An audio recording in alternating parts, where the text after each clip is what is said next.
पंच ज्योति शक्ति तीर्थ सिद्धाश्रम धाम से योगीराज श्री शक्ति पुत्र जी महाराज ने मूर्ति पूजा को लेकर आर्य समाज के अनुयायियों का मार्गदर्शन किया।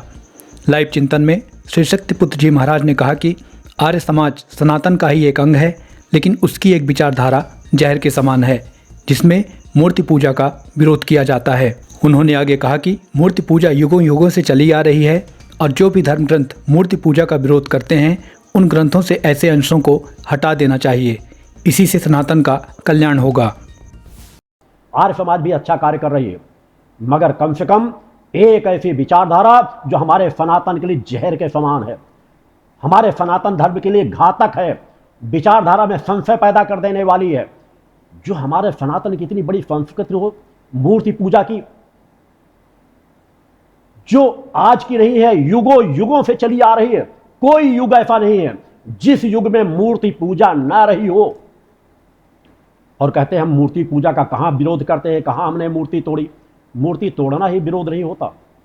सनातन के धर्म के बच्चों को अगर ये शिक्षा देनी शुरू कर दी जाए कि मूर्ति पूजा नहीं करनी चाहिए, मूर्ति पूजा पाखंड है, मूर्ति पूजा ढोंग है, मूर्ति कुछ नहीं कर सकती, मूर्ति ने आज कभी उड़ करके किसी के ऊपर वार नहीं किया होगा, मूर्ति ने कभी किसी की मदद नहीं की होगी, मूर्ति ने कभी हाथ उठा के किसी को आशीर्वाद नहीं दिया होगा। कितनी बड़ी अज्ञानता का जीवन जी रहे हो।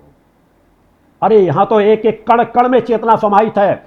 एक कण बहुत बड़ी हमारी मदद कर रहा है, कण कण हमारी सहायता कर रहा है। वो तो हमारी देवी देवताओं की मूर्तियां हैं जो प्राण प्रतिष्ठा करके स्थापित की जाती हैं। उन्हीं केंद्रों के बदौलत आज हमारा धर्म चलता चला आ रहा है। आज करोड़ों करोड़ों लोग, आप लोगों की संस्थाओं से कोई भी आर्य समाज भी गठित हो तो आर्य समाज पूरे आर्य समाज का प्रतिनिधित्व तो नहीं कर रहा। आर्यावर्त में रहने वाले सभी आर्य हैं। आपने दो चार लोगों के नाम गिनाने की कोशिश की, यही सबसे बड़ी अज्ञानता है। अगर मैं ये कहूं कि आप एक अज्ञानता का शिकार हो तो अनुचित नहीं हो सकता है, मेरे शब्द बुरे लगे। आप ना मानो अच्छी बात है। अनेकों लोग होते हैं मूर्ति पूजा नहीं पर जीवन की यात्रा अपनी तय करते रहते हैं, मगर जब आप शिक्षा देना शुरू कर दोगे हिंदू समाज को, सनातन धर्म के लोगों को कि आपको ये करना, आपको मूर्ति पूजा नहीं करनी चाहिए, मूर्ति पूजा सही नहीं है, मूर्ति पूजा अभी हाल के कुछ काल विशेष से आई, 1000-2000 वर्षों से आई है, तो ये एक अज्ञानता है। झूठी बातें समाज को नहीं सिखानी चाहिए। हमारे हर ऋषि मुनियों ने मूर्ति पूजा का समर्थन किया है। एक भी ऐसा ऋषि मुनि नहीं बताया जा सकता जो मूर्ति पूजा का विरोधी रहा हो।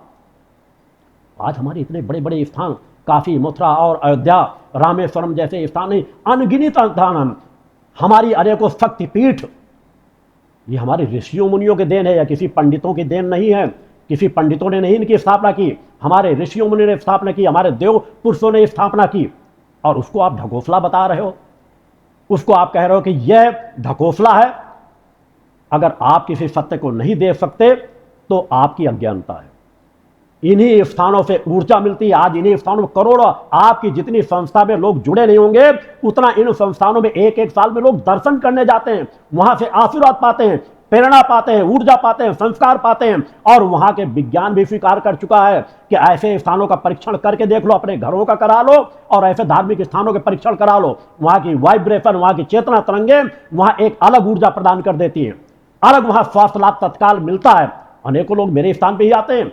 यहाँ की ऊर्जा जिसके लिए मैं साधनारत रहता हूं, मात्र 24 घंटे में 2.5 घंटे की नींद लेता हूं।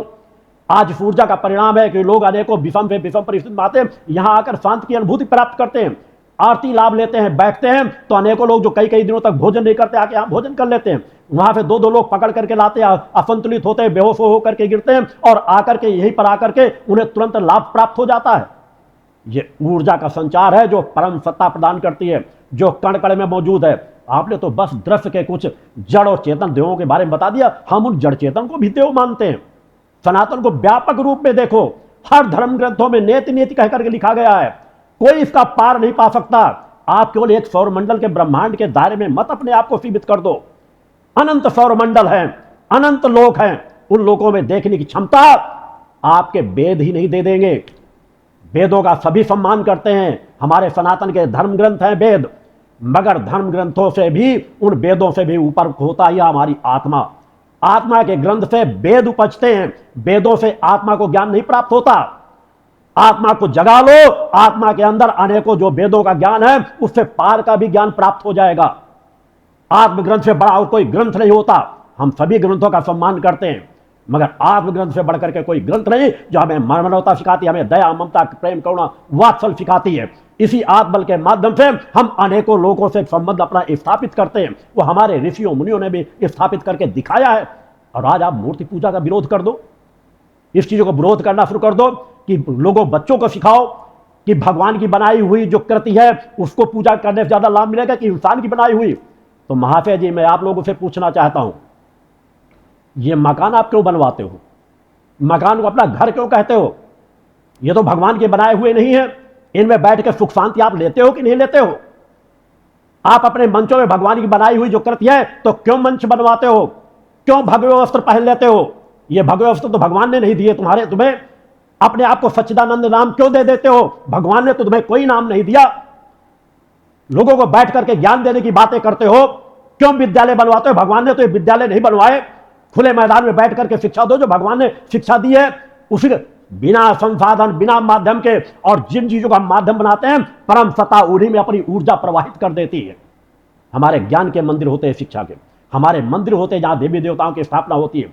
आपने कहा कि मूर्तियां बोलती नहीं, साधक में यदि क्षमता हो तो मूर्तियां बोलती भी है, मूर्तियां खाती भी है, मूर्तियां खिलाती भी हैं।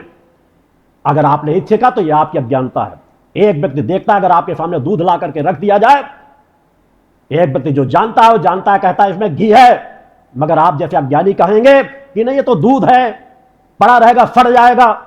मगर जो उसका शोध करने वाले, हर चीज पे शोध करने वाले ऋषि कहलाते हैं। किसी ना किसी ऋषि ने उसमें शोध किया होगा कि दूध से मक्खन निकाल करके घृत को निकाल सकते हैं, घी निकल आता है। मगर आप ये कहो कि नहीं घी होता ही नहीं, तो आप देखना ही ना समझो, आंख बंद करके बैठे रहो कि कोई चीज ऐसी होती ही नहीं है, देवी देवता होते नहीं। आप जिन्हें कौन सा ऐसा काल, राम का काल देख लो, कृष्ण का काल देख लो, अनेकों हमारे महापुरुष हुए जो देवताओं को अवतरित करते थे, देवताओं से आशीर्वाद प्राप्त करते थे। वाल्मीकि रामायण को ही पढ़ लो थोड़ा सा।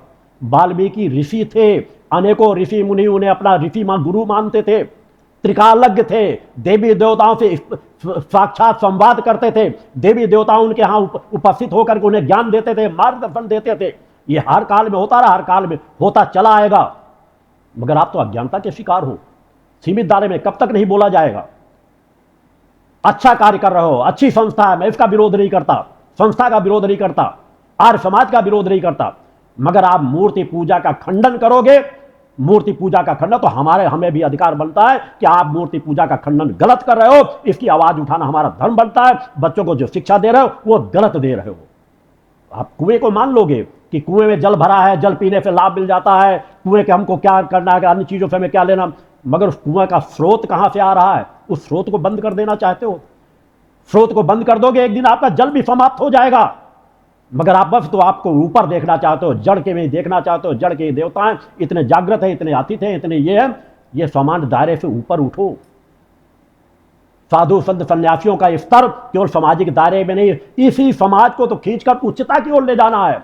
इसी दायरे से निकल करके तो पति पत्नी के दायरे से, अतिथियों के दायरे से और ऊपर ले जाना है, गुरुजनों के दायरे से और ऊपर ले जाना है। क्योंकि गुरुओं के ही नहीं, गुरुओं के ज्ञान को लेकर के आगे बढ़ना है। उस दिशा में सनातन को बढ़ाने की आवश्यकता है। सब मिलकर के सच्चाई ईमानदारी के कार्य में चलो। मूर्ति पूजा का खंडन करना बंद कर दीजिए। मूर्ति पूजा को आप स्वीकार करो या ना करो, मगर विरोध करने वाली अपनी पुस्तकों से ऐसी चीजों को हटाइए।